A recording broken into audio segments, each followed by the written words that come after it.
नमस्कार, मैं हूं आशुतोष और आप देख रहे हैं सत्य हिंदी। सत्य हिंदी के विशेष कार्यक्रम आशुतोष की बात में आपका स्वागत है। पिछली बार जब हमने प्रभु चावला जी से बातचीत की थी, तब से अब तक देश की राजनीति में काफी ड्रामेटिक नाटकीय बदलाव देखने को मिल रहे हैं। तीन तरीके के दबाव में इस वक्त भारत सरकार काम कर रही है। पहला दबाव सीधे सीधे अमेरिका से है, डोनाल्ड ट्रंप का दबाव है, जिन्होंने भारत के ऊपर 50% का टैरिफ लगाने का काम किया है और भारत सरकार उससे जूझती हुई दिखाई पड़ रही है। वो चीन की तरफ जाती हुई दिखाई पड़ रही है, वो रूस से बात करती हुई दिखाई पड़ रही है और शी जिनपिंग और पुतिन से बात करती हुई दिखाई पड़ रही है। साथ ही साथ वो ये भी कोशिश कर रही है कि अमेरिका से जो बातचीत है उसको ट्रैक पे लाया जाए और भारत के व्यापार को नुकसान ना हो। दूसरा दबाव जो इस वक्त भारत सरकार के ऊपर है वो राहुल गांधी के आक्रामक तेवरों की वजह से पड़ गया है, जहां उन्होंने कर्नाटक की एक विधानसभा महादेवपुरा में अपने टीम के साथ जांच पड़ताल करके यह गंभीर आरोप लगा दिया है कि दरअसल 1,250 वोटों की हेराफेरी की गई है। उन्होंने यह भी कहा है कि 25 ऐसी लोकसभा की सीटें भी हैं जहां 30 से 35 हजार से कम वोटों से सरकार जीती है। यानी उनके कहने का मतलब यह है कि चुनाव आयोग सरकार को या बीजेपी सरकार को जिताने में मदद कर रहा है या उनके धांधली में उनके साथ खड़ा हुआ दिखाई पड़ रहा है। इसी को एसआईआर से भी जोड़ दिया गया है। तीसरा जो इस वक्त बड़ा सवाल है वो भारतीय जनता पार्टी के अंदर से है, यानी संघ परिवार के अंदर से बीजेपी अभी भी अपना पार्टी अध्यक्ष नहीं चुन पाई है। तो एक तरफ हम कह सकते हैं संघ का दबाव है, दूसरी तरफ विपक्ष का दबाव है और तीसरी तरफ बाहरी दबाव है, यानी ट्रंप का दबाव, यानी अंतर्राष्ट्रीय दबाव। इन तीनों दबावों का क्या असर भारत की राजनीति में पड़ सकता है, प्रधानमंत्री नरेंद्र मोदी की अपनी सरकार में पड़ सकता है, और अगर विपक्ष का मुद्दा इसी तरीके से आगे बढ़ता रहा तो कहीं ऐसा तो नहीं प्रधानमंत्री नरेंद्र मोदी की 2024 की जीत की लेजिटिमेसी पर सवाल खड़े हो जाएंगे। इसी पर करेंगे चर्चा और सवाल ये पूछेंगे प्रभु चावला जी से, क्या देश किसी निर्णायक लड़ाई की तरफ बढ़ता हुआ दिख रहा है? सर, आपका बहुत बहुत स्वागत है। हमारे इस विशेष कार्यक्रम में मैंने इस विषय को इंट्रोड्यूस कर दिया है। आपको क्या लगता है, क्या इस वक्त जिन दबावों का मैं जिक्र कर रहा हूं, क्या वाकई में देश किसी निर्णायक लड़ाई की तरफ बढ़ता हुआ नजर आ रहा है? आपने प्रयोग किया निर्णायक लड़ाई की तरह। निर्णायक किस लड़ाई कौन सी हो रही है? सवाल ये कि निर्णय से क्या होगा। आपने 3-4 मुद्दे उठाए हैं, अपने बड़े इंपॉर्टेंट मुद्दे हैं। एक तो राहुल गांधी का बड़ा एकदम एग्रेसिव रवैया जो है नैरेटिव सेट करने का है। दूसरा, ट्रम्प साहब अपने सारे दुनिया के ऊपर चढ़े हुए हैं, भारत उसमें से एक है। भारत को आप आइसोलेट नहीं कर सकते कि ट्रम्प का सारा टारगेट ही सबके सब कंट्री है। और तीसरी बात जब कहना चाहते हैं कि जो इलेक्शन हुआ है उसके ऊपर जो बातें की है राहुल गांधी ने, उसकी वजह से लेजिटिमेसी पे सवाल खड़ा हो जाता है। ये कोई एक किसका आरोप लगाने से चुनाव 240 सीटें उन्होंने जीती हैं या सारे एनडीए ने मिलकर के 300 के करीब जीती हैं, उसमें क्वेश्चन मार्क करना ज़्यादा ही हो जाता है। परंतु बात ठीक है, उन्होंने क्वेश्चन मार्क उठाया है। जो बातें उन्होंने की हैं उसके ऊपर इलेक्शन कमीशन को जवाब देना चाहिए। उन्होंने अब तक जवाब नहीं। उनका यही है कि वो भी कंबैटिव मूड में है। अगर राहुल गांधी बोलते हैं 10 तो वो बोलते हैं 12, तो एक दूसरे के ऊपर आक्रमण हो रहा है। ऐसा हो रहा है जैसे बीजेपी में और कांग्रेस में लड़ाई नहीं है, इलेक्शन कमीशन और कांग्रेस में लड़ाई है। ये हमारे इंस्टीट्यूशन के लिए बड़ी गलत बात है इनके लिए कि इंस्टीट्यूशन की लड़ाई, क्योंकि इंस्टीट्यूशन जो है वो सब पार्टियों का है। इलेक्शन कमीशन सब पार्टियों के लिए इलेक्शन कराता है, केवल बीजेपी या किसी एक पार्टी के लिए नहीं कराता। और उसकी साख के ऊपर काफ़ी चोट लगी, ये स्पष्ट है कि पिछले 1 साल, और राहुल गांधी का शायद मकसद भी यही रहा होगा कि पिछले 10 सालों के अंदर, पर्टिकुलरली पिछले 1 साल से और आक्रमण कर रहे हैं इलेक्शन कमीशन को बार बार कि इलेक्शन कमीशन ठीक ढंग से इलेक्शन नहीं कराता है। और इलेक्शन कमीशन कई कारनामे ऐसे भी हैं कि जैसे आपने करा दिया बिहार के ऊपर स्पेशल सर्वे करा दिया। क्यों कराया उसका अभी तक मेरे पास लॉजिकल आंसर कोई नहीं है, ना उनके पास है ना हमारे पास है। कि 2024 के अंदर जब इलेक्शन हुआ था जिसमें बीजेपी और एनडी की एमपी जीते थे, वो वोटर लिस्ट ठीक थी, तो इसमें वो खराबी क्या आ गई थी जिसके अंदर आपने 70 लाख का वोट काट दिए। उसकी एक्सप्लेनेशन है, ठीक है। और तेजस्वी यादव कुछ कह रहे हैं। तो मैं वापस शुरू से करना चाहता हूँ कि क्या राहुल गांधी जो इशू चला के चल रहे हैं उसके अंदर जो एटम बम की बात उन्होंने की, एटम बम का मतलब क्या हुआ कि आपने प्रूव कर दिया कि एक कॉन्स्टिट्यूंसी में 4 वोट आपने दिखा दिए इतने सारे वोटों में से कि उन वोट डुप्लीकेट थे। एक स्टेट यूपी में था, एक दूसरे का था, और कई जगह उस पर क्वेश्चन मार्क उठाए गए हैं। उससे चुनाव में क्यों, जब 97 करोड़ होंगे लोग रजिस्टर्ड वोटर, उसके अंदर मैं ये नहीं कह रहा गलत हुआ या ठीक हुआ, मैं ये कहता हूँ कि कोई ना कोई परसेंटेज उसमें गलत होती है। आपने और मैंने बहुत चुनाव कर रखी है। बिहार में किसी जमाने में बूथ कैप्चर हुआ कहते थे, उसके अंदर 2%, 1% इवन -0.001% अगर धांधली हुई है, उसकी वजह से आप कहें कि सारा चुनाव गड़बड़ है, तो कई बार प्रूव करने की कोशिश की राजीव गांधी ने कि ईवीएम बेकार है। हालांकि अडवाणी ने किताब लिख दी थी उसके ऊपर। उसके बाद अडवाणी ने खुद कहा था पार्लियामेंट के अंदर कि इलिजिटिमेट गवर्नमेंट है, फिर विड्रॉ करना पड़ा था उनको पार्लियामेंट के अंदर स्टेटमेंट। तो 2009 का इलेक्शन हुआ था तो मनमोहन सिंह सरकार को कहा था कि इलिजिटिमेट सरकार है, तो फिर विड्रॉ किया पार्लियामेंट के अंदर। तो उस वक्त भी लगे थे। तो ये कोई नई बात नहीं है कि ऑपोजिशन लीडर चाहे बीजेपी का हो चाहे कांग्रेस का हो, चुनाव आयोग के ऊपर आरोप लगाता रहता है। परंतु चुनाव आयोग जिस तरह की एक्टिविटीज कर रहा है और एक तरह से बिना अनाउंस किए बिना प्लानिंग की कर रहा है, उससे सवाल जरूर उठता है कि इसके पीछे कोई ना भी। और भी जिस तरह के लोग रखे गए हैं, लोग कहते हैं कि उनके जो रिटायर हो गए उनको घर में बिठा दिया, बुला करके अपॉइंट कर दिया दोबारा से।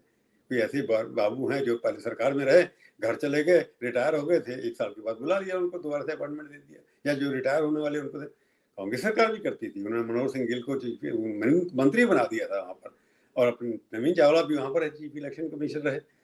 तो इलेक्शन कमीशन के जिस तरह के लोगों को रखा जा रहा है, चाहे कांग्रेस ने वो शुरुआत की और बीजेपी उसको बढ़ावा दे रही है कि अपने लोगों को जो दिखाई देते हैं कि उनके साथ लगे हुए हैं, उन लोगों को बना करके इलेक्शन कमीशन की क्रेडिबिलिटी के ऊपर क्वेश्चन मार्क लगाना। उसमें राहुल गांधी का एजेंडा अगर ये है तो उसमें कुछ ना कुछ उनको सफलता जरूर मिली है। He has been successful in raising the integrity of election commission. पर ये नहीं कि सारा इलेक्शन खराब हुआ है। इलेक्शन कमीशन से टैकल करना चाहिए, उनके सामने आकर के बार बार ये कहना कि ये गलत है, ये गलत है। हालांकि सुप्रीम कोर्ट के अंदर सारी की सारी एप्लीकेशन की खारिज कर दी गई है। तब सुप्रीम कोर्ट की वर्डिक्ट देखा जाए इलेक्शन के बारे में, इलेक्शन कमीशन कह सकते हैं हम तो जीत चुके हैं उसके अंदर।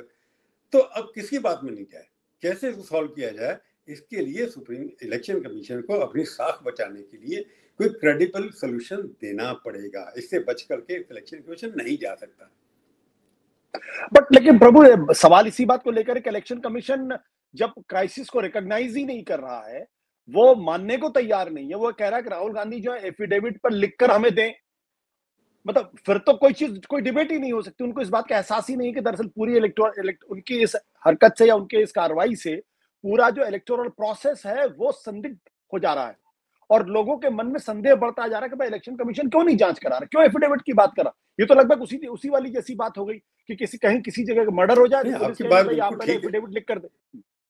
जैसे कांग्रेस ने कहा है कि राहुल गांधी ऑपोजिशन के लीडर हैं, कॉन्स्टिट्यूशनल पोस्ट है उनके ऊपर, इलेक्शन कमीशन भी कॉन्स्टिट्यूशनल बॉडी है, उन्होंने रिकॉर्ड किया है, उनकी प्रेस कॉन्फ्रेंस हुई है, वो अपने आप में एविडेंस है। उसके बेसिस पे आपने लोगों के सोशल मीडिया के बेसिस पर, वीडियो के बेसिस पर एफआईआर किया लोगों की। तो आप उनका गलत लगता है तो उनकी वीडियो के ऊपर आप कहिए कि ये वीडियो, ये एफिडेविट उनका एक किस्म से। ये बात मेरे को लगता है बाबू की तरीके की फाइल होती है चलाना कि इसके ऊपर कैसे आगे बढ़ाया जाए। तो फाइल के ऊपर फाइल बनानी है तो एक एफिडेविट मंगाइए, थोड़ा डिले करना चाहेगा। पर उन्होंने भी अपनी तरफ से, कई मैंने देखा कई चैनल के अंदर बात चल रही थी, दिखाया जा रहा था कि उन्होंने डिनाई किया है कि ये वोटर अब वहाँ नहीं थे। यूपी के इलेक्शन ऑफिसर ने कहा है कि ये वोटर यहाँ पर नहीं थे, वो वहीं पर थे उस वक्त। कई जगह ये कहा जाए कि वहाँ जो चौल में रहते थे लोग, वहाँ पर चौल के अंदर 80 लोगों का एड्रेस होता है। ये बात सच है, 80 लोगों का एड्रेस होता है, पर वोटर बनने और कटने में टाइम लगता है। एक दिन में बन नहीं जाता, एक दिन में कट नहीं जाता। तो 80 लोग अगर वहां पर थे, वो कहीं और चले गए थे, तो वही वोटर तो कहीं ना कहीं तो होगा ना वहां पर। तो दो जगह पे कैसे दिखाई दे रहा है, जगह ही वोटर होना चाहिए था उसका।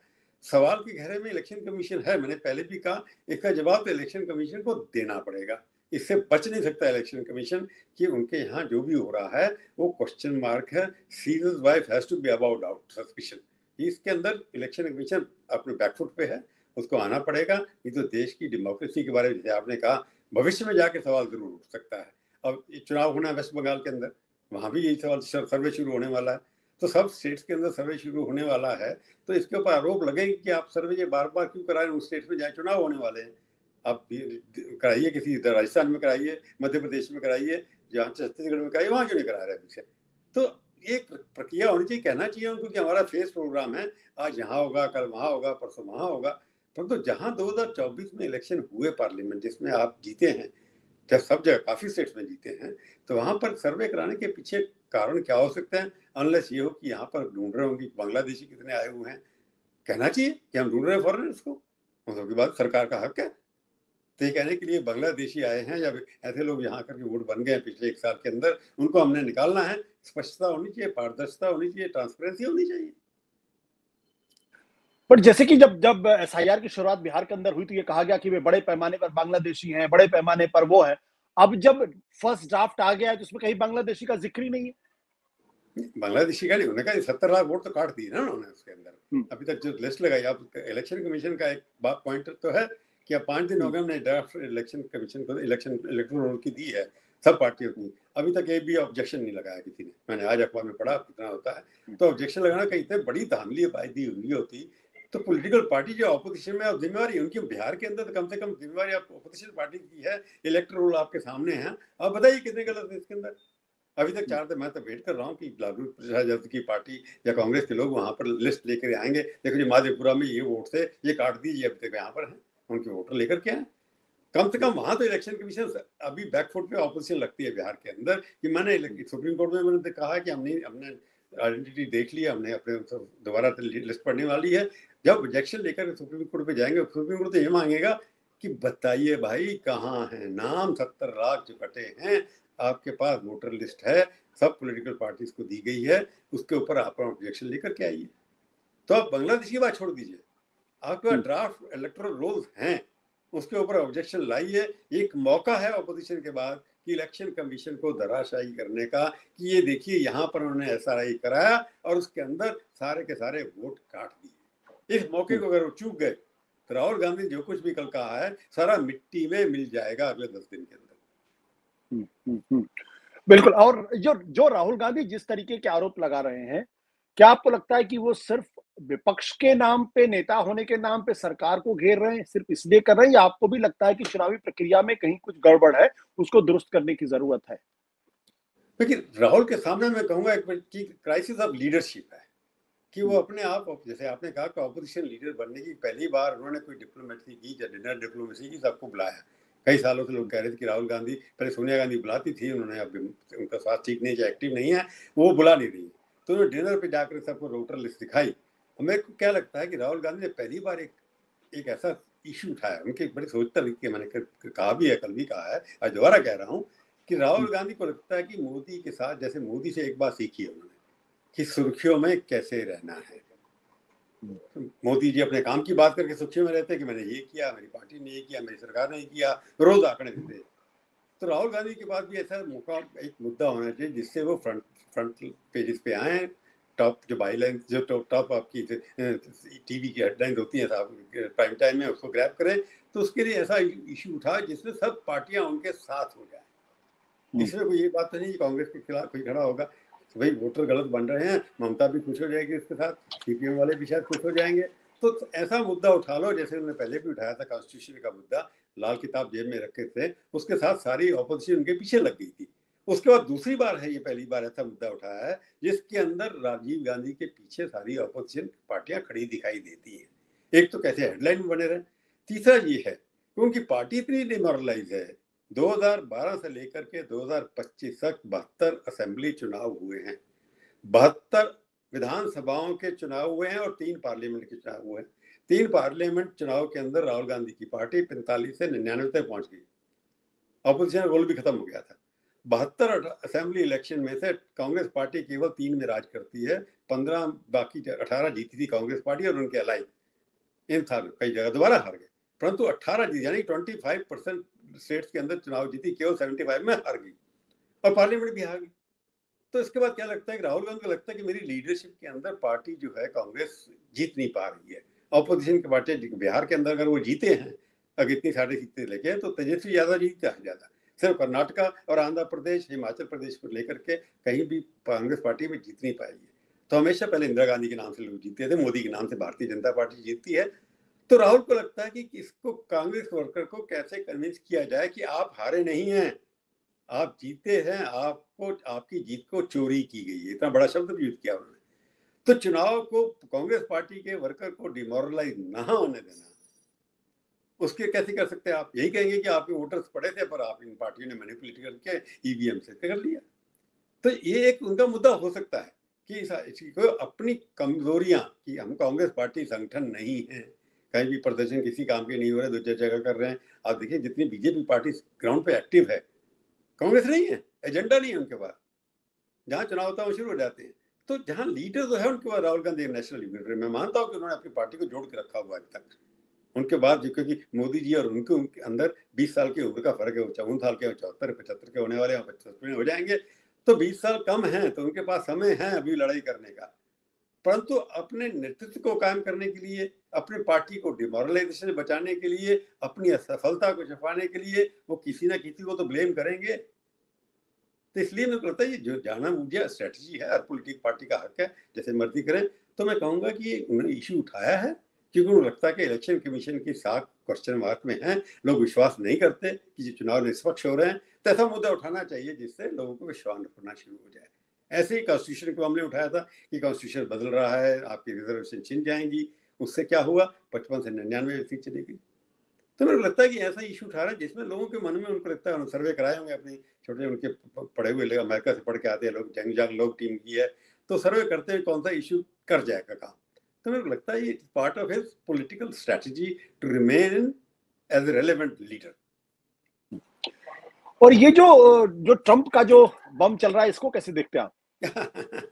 ट्रंप का बम तो देखो, वो तो ऐसे है ना, उनको लूज बॉल मिलने की कोशिश कर रहे हैं कि इस पर छक्के मार दो, हर जगह झुके जा रहे हैं। उनकी स्ट्रेटजी भारत के साथ इतनी दुश्मनी क्यों हो गई, इसके पीछे मेरे में कोई स्टडी नहीं कर पाया कि अगर चीन से झगड़ा, उसके ऊपर 30% ड्यूटी और भारत के ऊपर 50% ड्यूटी।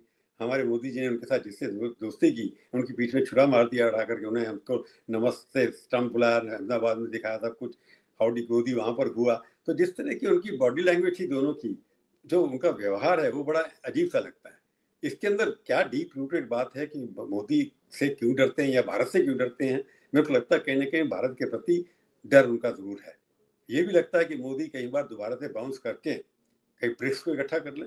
ब्रिक्स की टोटल मिलाकर के जितने कंट्री उसके सदस्य हैं, 31 ट्रिलियन डॉलर जीडीपी है, वो 18% सारे ग्लोबल 28% है उसका। अगर ये इकट्ठे होकर कोई ऑल्टरनेटिव करेंसी बना लेते हैं, तो मोदी को लगता है, उन लोगों को, कि ये मोदी जी में ये कैपेसिटी कि सबको लेकर के साथ चल सकते हैं। और रशिया तो हमारे साथ टेस्टेड एलाई है, खड़ा हुआ 1947 से लेकर के आज तक रशिया ने हमारी हर वक्त मदद की है। हम थोड़े हट करके, क्योंकि हमारे यहाँ अमेरिकन इन्फ्लुएंस हर संस्था में बढ़ता चला जा रहा है। जब से इकोनॉमिक रिफॉर्म शुरू हुए हैं उसके लिए जिम्मेवार हैं डॉक्टर मनमोहन सिंह, वो भी वर्ल्ड बैंक से आए थे।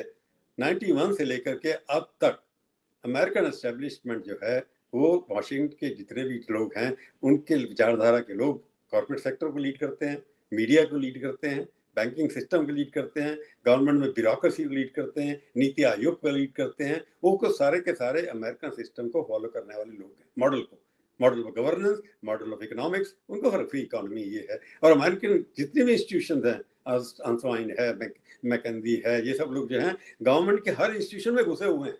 उनके लोग डिस्ट्रिक्ट ऑफिस में बैठे हुए हैं, उनको पता है कि भारत तरक्की किस तरीके से कर रहा है, फॉर इंफॉर्मेशन उनके पास है। अब जितने भी बाहर के लोग आते थे, गूगल के लोग आते थे या भाई और आते थे, हमारे प्रधानमंत्री रेड कारपेट उनको रुक करके अपने बुला लेते थे, अब उन्होंने उठना शुरू कर दिया आपके लिए। तो उनको लगता है कि भारत में एक पोटेंशियल है अपने आप में खड़ा होने का। और सबसे ज्यादा 6.5% आप मान लीजिए, आपको 7% क्लेम करते हैं, 6.5%। भारत पिछले 15-20 साल से 7% 6% के ऊपर ग्रो कर रहा है, कोई भी इकोनॉमी नहीं कर रही, कंसिस्टेंटली कर रही है। हालांकि पॉपुलेशन हमारी ज्यादा है, परंतु हमारी मार्केट बहुत है। तो इसलिए जो भी कर रहे हैं, ट्रम्प साहब को लगता है कि जितना भी हमारा 190 बिलियन डॉलर का ट्रेड है, उसमें हमारा ट्रेड सरप्लस जो 40 बिलियन $5 है, उसको कैसे खत्म किया जाए। क्योंकि उनको तो हार्ले डेविडसन की मोटरसाइकिल की ड्यूटी कम करानी थी, एक छोटी सी इशू के ऊपर पड़ गए। परंतु जितना हम जो इम्पोज कर रहे हैं, उनका लगता है कि भारत की मार्केट के ऊपर हम डिटरमिन करें। एग्रीकल्चर जो उनके यहाँ प्रॉब्लम है, हमारा किसान जो है सब्सिडाइज इतना नहीं है जितना अमेरिका किसान है। अमेरिका किसान की सब्सिडी हमारे से कम 200% ज्यादा है। उतना सब्सिडाइज किया वहां पर फूड को। वो कहते हैं वहां का फूड जो है यहाँ पर इम्पोर्ट करके लगाया जाए। उसके ऊपर परेशानी हो रही है सबसे ज्यादा कि वहाँ की एग्रीकल्चर जो इकोनॉमी डूबती चली जा रही है अमेरिका के अंदर, उसको किस तरह, और मार्केट हमारे सबसे बड़ी है। तो हमारे यहाँ अगर किसान प्रोटेक्ट नहीं होगा, वो चाहते हैं कि एग्रीकल्चर का, हमने फाइनेंशियल सेक्टर सारा कब्जा कर लिया। अमेरिकन सेक्टर जो है, फाइनेंशियल इंस्टीट्यूशन, हमारे यहाँ सारी जितनी भी इन्वेस्टमेंट आ रही है, FII, जैसे स्विफ्ट सिटी बना अहमदाबाद के अंदर, सारा अमेरिकन कंट्रोल्ड है। वो ऊपर हर $1 का माध्यम से वहाँ होता है इंडिया के अंदर। तो अब जितनी टेक इंडस्ट्री है, सारी की सारी अमेरिका से कंट्रोल की जाती है। टेक्नोलॉजी जो आप कहते हैं कि हमारा डिजिटल इंडिया इतना बड़ा सक्सेसफुल हुआ है, हमारी डिजिटल पेमेंट जो है ग्लोबल में सबसे ज्यादा है, हालांकि वॉल्यूम कम होगा। वो किस कारण से हुआ कि अमेरिकन कैरियर्स जो प्लेटफॉर्म है, गूगल है, गूगल रुपये पे है, जो कहते हैं, वो सारी की सारी टेक्नोलॉजी के माध्यम से अमेरिका ने उनके ऊपर कब्जा कर रखा है। पर हम उनकी बात नहीं मान रहे हैं। गुस्सा इसलिए चल रहा है कि हम उनके कैंप में नहीं जा रहे हैं। यूक्रेन के अंदर हमने उनका साथ नहीं दिया। आप देख रहे हैं अभी तक हम कैसे अलग से जो रशिया के साथ खड़े इंपोर्ट कर रहे हैं ऑयल। उनको लगता है कि ऑयल इंपोर्ट करके हमने बाकी लोगों को प्रॉफिट बनाया है। कि जो उनका एक सबसे बुखलाद क्या है कि ट्रंप साहब रशिया को अभी तक हराने में असफल रहे हैं। उनको किसी को तो बहाना चाहिए कि यूक्रेन में रोज मार पड़ती है, रशिया वाले पिट रहे हैं, वो भी पिट रहे हैं, पर यूक्रेन एकदम खत्म होने की स्थिति में आ गया है। तो गाजा में सक्सेसफुल आप हो नहीं रहा इजराइल, अभी तक चल रहा था 2-3 साल से। तो इंटरनेशनल फेलियर जो उनका स्ट्रेटेजिक हो रहा है, आपने यूरोप के ऊपर लगा दिया कम। अब यूरोप के ऊपर यूरोप वाले चले गए, आपने उनकी ड्यूटी कम कर दी, तो वहां पर कंप्रोमाइज हो गया। और तीसरी बात ये कि सब जितने जहां भी टैक्स लगाए, इन्होंने टैरिफ लगाए, वहां के राष्ट्राध्यक्ष सारे के सारे पहुंच गए इनके गोल्फ क्लब में, रिजॉर्ट में। स्कॉटलैंड में जो नया बनाया वहां भी मिलने के लिए पहुंच गए, यूरोपियन यूनियन की प्रेसिडेंट गई थी। तो सारे के सारे जिनके ऊपर टैक्स लगाई वो हाथ जोड़ के वहां पहुंच गए और माफी मांगने लगे इनसे। तो मोदी जी ने तो अपने गोयल साहब को भेज दिया, तो जयशंकर जी को भेज दिया, जो परमानेंटली अमेरिका में रहते हैं भाई, बार जाते रहते हैं वहां पर, और कोई काम ही नहीं है उनका। तो लगता है कि ट्रंप को ये गुस्सा है कि उनकी बात को बार बार जैसे मौन रहना, मोदी का मौन रहना ही उनके लिए एक संकट है। मोदी रिएक्ट क्यों नहीं कर रहे? जितना ट्रंप ज्यादा बोलते हैं, 30 बार बोला, 29 बार बोला, मोदी जी ने एक बार भी नहीं बोला, रिप्लाई नहीं दिया। उसकी भी सच्चाई क्या है इतिहास ही बताएगा, हम तो आप बता नहीं सकते। तो कारण 3 है। ट्रंप का स्ट्रेटेजिक फेलियर होना ऑन रशियन फ्रंट, उनका एग्रीकल्चर के प्रति हमारे से कोई डील नहीं कर पाना, दूसरा। तीसरा ये है कि उनको अपना एम्पायर भी बढ़ाना है सारा का सारा। उनके अपने देखो $600 बिलियन बढ़ गए साल के अंदर, $600 मिलियन, उनकी नेटवर्थ खुद बढ़ गई है। तो अपना बिजनेस बढ़ाना, तो ट्रंप अपने काम में रहते, क्योंकि वहां पर भी अपोजिशन को बिजी रखना है। तो उनका राष्ट्रवाद जो है इकोनॉमिक्स है। हमारे यहाँ कल्चरल राष्ट्रवाद की बात होती है, वहां पर इकोनॉमिक राष्ट्रवाद है। लोअर मिडिल क्लास उनकी पॉपुलैरिटी, जितने भी लोग ने खिलाफ है, अखबार वाले जैसे खिलाफ है उनके सारे के सारे वहां पर। तो जितने भी प्रो स्टॉक मार्केट फेवर करने वाले, स्टॉक मार्केट गिरने वाले जो है, तो इन सब की वजह से वहां पर भी ट्रंप अपनी पॉपुलैरिटी को बनाए रखना और रोज अपनी नई स्टेटमेंट देना और कोर्ट के अंदर जीतना उनका, वो सब जगह जीते जा रहे हैं। कोर्ट के अंदर सुप्रीम कोर्ट उनका रिश्ता चल रहा है, हालांकि पॉलिटिकल सुप्रीम कोर्ट है, उनके अपॉइंट किए हुए लोग मेजोरिटी के अंदर है। परंतु ट्रंप जो है भारत से मार खाने की स्थिति में है, इसलिए वो सहन नहीं कर पा रहे हैं, बौखला गए। भारत हमारे सामने कैसे खड़ा सकता है? हाँ बिल्कुल, बट हम क्या चीन के पास जाना हमारे लिए ठीक होगा? क्योंकि चीन ने तो भी ऑपरेशन सिंदूर के दौरान आपने देखा किस तरीके से पाकिस्तान की मदद की उसने। तो हम क्या चीन के साथ जाके खड़े हो जाए? सर देखिए ना, पॉलिटिक्स में होता है, चीन के साथ खड़े हों या रशिया के साथ खड़े हों, चाहे अमेरिका हमारे साथ खड़ा हुआ था। अमेरिका जब पीठ में छुरा भोंटेगा तो आपका दुश्मन मेरा दुश्मन दोनों भाई, हम तो दोस्त हो ही सकते हैं ना। तो स्ट्रेटजी यहाँ तो इकोनॉमिक, अब चाइना जा रहे हैं मोदी 8 साल के बाद, रशिया अभी जाने, रशिया के प्राइम प्रेसिडेंट आ रहे हैं। अब क्या कर रहे हैं आप देखिए ना, एक काउंटर, मैंने पहले कहा कि ब्रिक्स के अलग से काउंटर लीडरशिप बना है। अब रशिया के साथ जिस तरह भी है, रशिया तो हमारे साथ ट्रस्टेड हमारा फ्रेंड है ना, उसके साथ बातचीत करने में तो परेशानी होनी चाहिए किसी किस्म की भी। तो परेशानी जब उनके साथ नहीं होनी चाहिए, तो उसके बाद चाइना के माध्यम से अगर हम अपनी सरेंडर नहीं करते वहाँ की, क्या जैसे हमने चाइना के ऊपर अभी भी उनके ऊपर बैन कई चीज़ों पर लगा रखा है, हमने विड्रॉ तो नहीं किया। अपनी शर्तों पर अगर चाइना के साथ बात करते हैं बिना स्टेटस को बनाए रखने की, और उससे ये फायदा होता है कि आप एक ऐसी स्टेज के ऊपर बढ़ते हैं कि अमेरिका से आप इंडिपेंडेंट हो जाए। क्योंकि अभी क्या हो रहा था कि पहले क्या था, यूनिपोलर मल्टीपोलर वर्ड हुआ करता था, आप तो पढ़ते हैं पढ़े, अब यूनिपोलर वर्ड हो रहा था कुछ दिनों से। अब पहली बार लगता है मल्टीपोलर वर्ड की तरफ हम जा रहे हैं कि चाइना भी अलग एक सेंटर पावर बन रहा है, रशिया भी बन रहा है, इंडिया भी बन रहा है, इंडिया ग्लोबल साउथ का लीडर उतर रहा है। तो मेरे को लगता है कि आप चाइना के साथ जाना चाहिए या नहीं जाना चाहिए, कि अगर पोलिटिकल स्ट्रेटजी, डोमेस्टिक ऑडियंस जो है, अगर आप देखेंगे ट्रंप से लड़ाई करनी है तो डोमेस्टिक ऑडियंस और टॉलरेट कर लेगी। अगर चाइना के खिलाफ, चाइना को अगर आप साथ लेकर के ट्रंप को हरा सकते हैं तो आपके साथ रहेंगे। अब डिपेंड करता है किस टर्म्स एंड कंडीशंस के ऊपर हम करते हैं। पर रशिया के जाने में कोई परेशानी नहीं है, कि रशिया तो टेस्टेड एंड ट्राइड फ्रेंड्स है। और ग्लोबल जैसे आप देख सकते हैं, ब्राजील भी हमारे साथ खड़ा हुआ है, ब्राजील के साथ कोई बात नहीं। साउथ अफ्रीका के साथ हमारी पुरानी दोस्ती है। चाइना इसके अंदर लगता है ऑड पर्सन आउट है, जिसके साथ कंप्रोमाइज करना एक लगता है कि इस वक्त बड़ा ऑड लगता है। परंतु अगर चाइना हमारी शर्त पे हमारे से बात करने के लिए तैयार है या प्री कंडीशन लगाने के लिए तैयार नहीं है, तो एक स्ट्रैटेजिक अलायंस स्टेज पर टेम्पररी अलायंस ट्रम्प के खिलाफ बनाने में मेरे को लगता है मोदी को सपोर्ट मिलेगी भारतवर्ष के अंदर। आप इकोनॉमिक्स के भी स्टूडेंट रहे हैं और शुरुआत में आपने काफी कुछ इकोनॉमिक्स में लिखा भी है। मेरा सवाल इस बात को लेके, क्या भारत अमेरिका के टैरिफ को झेल पाएगा, संभाल पाएगा, हैंडल कर पाएगा? उसके लिए अपने आप को तैयार करना पड़ेगा आपको। मुझे लगता है जो टैरिफ जिस तरह से लगाए हैं हम इसके लिए तैयार नहीं थे, और मैं कहूँगा ये गोल्डन अपॉर्चुनिटी है हमारे लिए कि हमारे को अपने रिफॉर्म्स करने चाहिए जो होने चाहिए हमारे यहाँ, जो नहीं है। एफडीआई जैसे आपकी कम हो रही थी काफ़ी जगह पर, आप उनको कहिए एफडीआई लेके आइए, परंतु यहीं पर आप लगाएंगे, यहीं अर्न करेंगे, प्रॉफिट जो है आपको 5% 8% लेके जाना चाहिए। हमारे को एफडीआई ओपन करनी चाहिए। सबसे पहले हमारे लिए ये है कि मिडिल क्लास जो है हमारी तरफ क्यों आते हैं वहाँ लोग, कि हमारी मार्केट है। तो सॉरी, तो आपको एक डिमांड क्रिएट करनी है। विटामिन एम की जरूरत है इंडिया के अंदर। विटामिन एम क्या है? मिडिल क्लास को मनी की जरूरत है, उनके हाथ में मनी दीजिए, उनकी रियल परचेजिंग पावर कम होती चली जाएगी। जब से आपने जीएसटी 18% लगाया और इनकम टैक्स 20% 30% लोगों को देना पड़ता है, उससे मिडिल क्लास की परचेजिंग पावर जो है कम होती चली जा रही है। तो ये आपके सामने मौका है कि आप डिमांड को क्रिएट करिए हिंदुस्तान के अंदर। आपने इंडस्ट्री को ये कि R&D के ऊपर लगाएं 3% 5%, जो आपका R&D हमारे यहाँ नहीं है। हमने जाकर के जितने भी इन्फोसिस है, TCS है, दूसरों के लिए काम करते हैं। यहाँ कोई भी खड़ा नहीं कर रहा है मॉडल। अभी आप गूगल के ऊपर डिपेंड करते हैं। आपके पास इंटरनल सिस्टम होना चाहिए। हमारे पास लोग हैं, बैम्बू जैसे लोग हैं जब तमिलनाडु में गाँव में काम कर रहे हैं, उनको यूज करना चाहिए।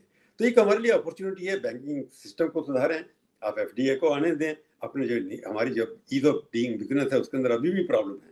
आपको कई मिनिस्ट्री में जाना पड़ता है, लैंड एक्विजिशन आपके यहाँ नहीं हो रही है, आपके यहाँ कई सारे स्टेट्स के एक स्टेट पर नहीं है। तो आपको एक नेशनल पॉलिसी बनानी पड़ेगी सारी स्टेट्स को लेकर के कि किस तरह से इन्वेस्टमेंट यहाँ की जाए, डिमांड क्रिएट की जाए, और अपनी एजुकेशनल इंस्टीट्यूशन जो है उसके R&D की तरक्की करनी चाहिए जहाँ कर। तो मेरे को लगता है कि प्रभु जी, एक सवाल आप माफ करेंगे, मैं आपको बीच में टोक रहा हूँ। ये जो आत्मनिर्भरता की बात की जा रही है, अगर आपको याद होगा 2014 में जब नरेंद्र मोदी जी प्रधानमंत्री बने थे, तब उन्होंने टारगेट रखा था कि भारत की जो मैन्युफैक्चरिंग सेक्टर है, जीडीपी में उसका कंट्रीब्यूशन 17% से बढ़ा के हम उसको 25% करेंगे, 2022 तक उसको पालेंगे। 11 साल बाद आज भी मैन्युफैक्चरिंग सेक्टर में कोई डेवलपमेंट दिखाई नहीं पड़ा, आज भी 17% पर भी पड़े हुए हैं।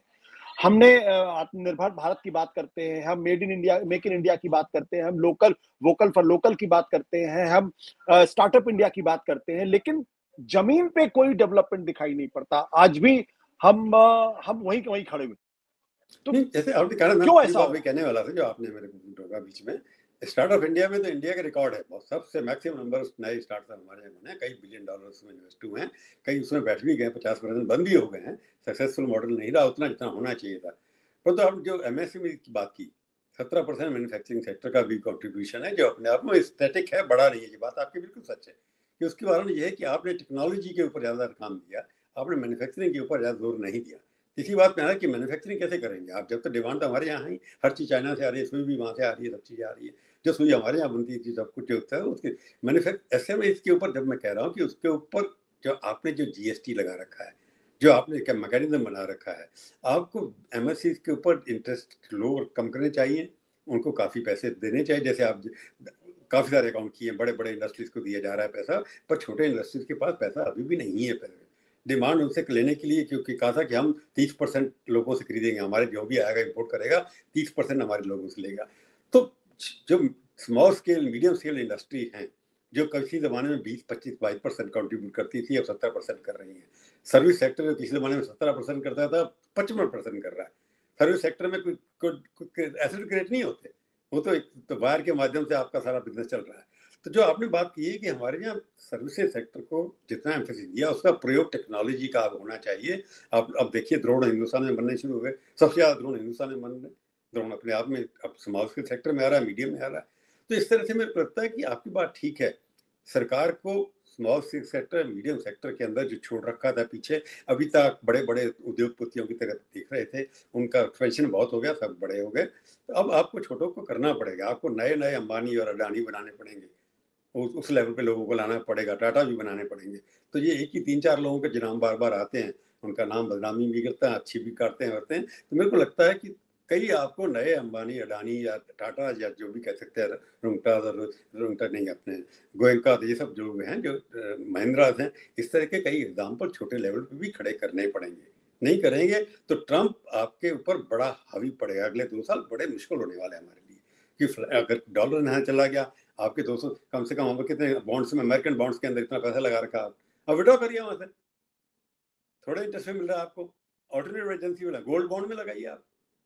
तो अगर आप अमेरिका को झटका देना चाहते हैं तो देश के अंदर आपको इन्वेस्टमेंट प्राइवेट करनी पड़ेगी। और अमेरिकन जो जब आप बोइंग खरीद रहे हैं, बोइंग से आपने इतने सारा खरीदने, जिसने आपने एयर इंडिया ऑर्डर कर रखा है, कैंसिल कर दीजिए, अभी आने तो है 3-4 साल के अंदर, ठीक है, अभी चल ही रहा है ना हिंदुस्तान बिना बोइंग के, जितने हैं उसी में चल रहा है ना।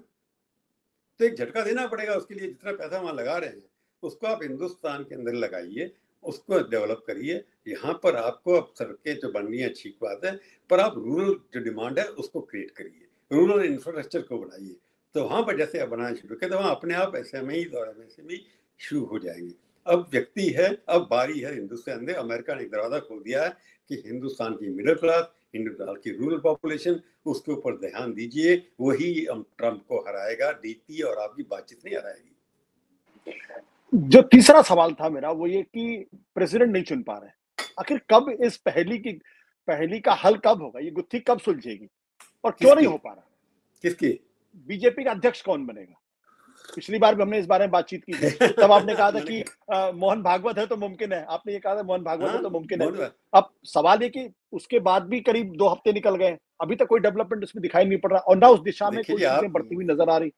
नरसिम्हा राव की जो मेरे को बात याद आ रही है, उनसे मैंने जब पूछा था, गडकरी साहब थे उनके स्पोक्स पर्सन, तो तब कहा था कि आप फैसला वैसा करते नहीं है। उन्हें कहा था not taking decision is also decision. तो फैसला ना करना भी अपना फैसला है कि हमें हमारा चल रहा है काम, तो क्या पड़ा है, कोई इलेक्शन नहीं है, कुछ नहीं है, हमारी पार्टी, हम जो मर्जी करें।